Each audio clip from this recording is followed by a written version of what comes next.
Your capacity to tap into dopamine as a motivator, not just seeking dopamine rewards, that is infinite, because seeking is the reward. The molecule dopamine, when secreted in the brain, makes us pursue things, build things, create things. If you've ever scrolled social media and you're like, I don't even know why I'm doing this, this is the problem. And so the key is to get to the finish line, step into the end zone, but no end zone dance. It's just like, yep, and now I'm gonna go do it again. I think one of the most important findings in the last few years in neuroscience is that while the molecule dopamine is associated with reward, it's more about motivation and craving. When I say the common currency is dopamine, what I mean is the molecule dopamine, when secreted in the brain, makes us pursue things, build things, create things, makes us want new things that we don't currently already have. It's a way of tabulating where we are in our life. Are we doing well or are we doing poorly? And that happens on very short time scales. Like, do you wake up feeling good? Or do you wake up feeling kind of low? Or on long time scales. If you're halfway through a long degree or you're halfway through your life, how are you doing? How do you gauge that? Well, it has everything to do with how much dopamine you were releasing in the previous days and weeks and years. What's cool is that once you make these processes conscious, once you understand a little bit about how dopamine is released and how it changes our perspective and our behavior, then you can actually work with it. This example of the person that's not motivated, that can't get off the couch, that doesn't want to do anything. Well, this is the problem. They are effectively the rat with no dopamine, but they can still achieve some sense of pleasure by consuming excess calories, by consuming social media. And look, I'm not judging, I do this stuff too, right? Scrolling social media. If you've ever scrolled social media and you're like, I don't even know why I'm doing this. It doesn't really feel that good. And I can remember a time where you'd see something that was just so cool, or you'd see something online. I remember this when TED Talks first came out. I was like, this is amazing. These are some, at least some of them are really smart people sharing really cool insights. And then now that there are like a gazillion TED Talks, I remember spending a winter in my office when I was a junior professor, cleaning my office finally, and binging TED Talks in the background, thinking this is a good use of my time. Pretty soon, they all sucked to me. I was like, this isn't good. So what you need to do is stop watching TED Talks for a while, wait, and then they become interesting again. And that's this pain-pleasure balance. And so for people that aren't feeling motivated, the problem is they're not motivated, but they're getting just enough or excess sustenance. So they're getting the little mild hits of opioid. It becomes an opioid system. And if you think about the opioid drugs as opposed to dopaminergic drugs make people rabid for everything. You know, drugs of abuse like cocaine and amphetamine make people incredibly outward directed. Right? They hardly notice anything except what they want more of, more. It's bad because those drugs trigger so much dopamine release that they become the reward. It's very circular. Only the drug can give that much dopamine. Nothing they could pursue would give them as much dopamine as the drug itself. So there's that, and then there's the kind of opioid-like effects of constantly indulging oneself with social media or with video games or with food or with anything to the point where it no longer evokes the motivation and craving. And this is really the new evolution of the understanding of dopamine in neuroscience, which is that dopamine itself is not the reward. It's the build-up to the reward. And the reward has more of a kind of opioid bliss-like property, which itself is not bad if it's endogenous, released from within.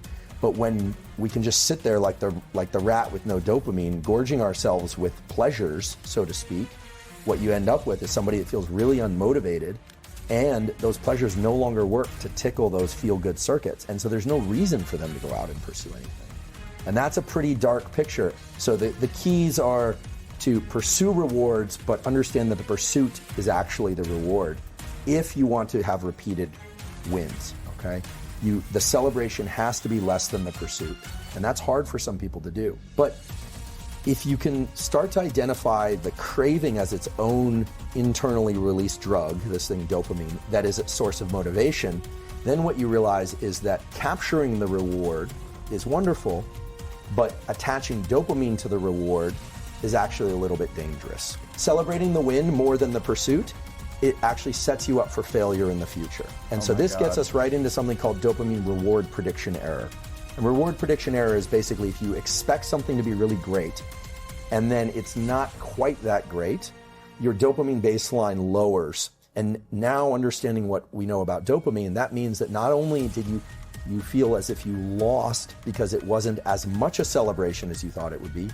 But it also means that you're starting from a lower place, meaning you are less motivated. Anytime you have a bunch of dopamine and you're in pursuit, after you achieve a win, now this could be a business win, a relationship, a win of any kind, but inevitably there's going to be a tipping back of the scale on the pain side. And that pain side is always going to go a little bit higher than the dopamine side. So this is what you would feel if you pursued a goal like building a big company. Here it comes the big sale. And then there's the, well, what now? The kind of letdown. Now, if you simply wait and stop pursuing dopamine for a short while, the scale starts to reset. The problem is a lot of people immediately roll right into the next pursuit. And then what happens is that scale starts to get stuck on the pain side. A little bit more. And pretty soon, no amount of seeking will allow you to experience that craving and motivation.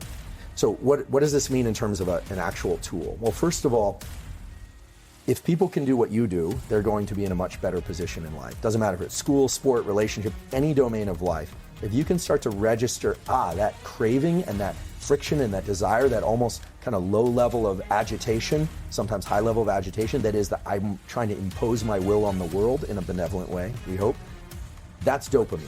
It's working with its close cousin, which is epinephrine, which is adrenaline. They are very close cousins. In fact, dopamine manufactures epinephrine. A lot of people don't know this, but adrenaline is actually made from the molecule dopamine.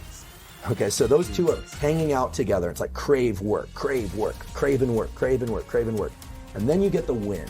And some people allow the big peak in dopamine to be associated with the win.